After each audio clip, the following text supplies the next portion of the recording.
سلام، برداشت 100. این پارافین ژله‌ایه. پارافین بعدی پارافین پودریه. پارافین بعدی گرانول طبیعیه. قالب بعدی قالب سیلیکونی بادکنکه. قالب بعدیش قالب سیلیکونی اناره. بعدی قالب سیلیکونی برگه و قالب سیلیکونی کریسمسی. اینا فیتیله های خارجی بلند و کوتاهه. گفتم که یه چند تا بسته کبریتم بگیرم.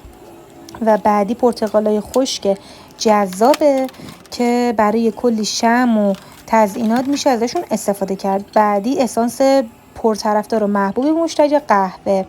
این ظرفا هم گرفتم برای شمعای گل. این جاره‌ای هم که الان میادش جاره شیشه‌ای برای پارافین پودریه. الان این جاره شیشه‌ای که میبینید برای مشتریه که شمعای ژله‌ای توشون سفارش دادن. خب الان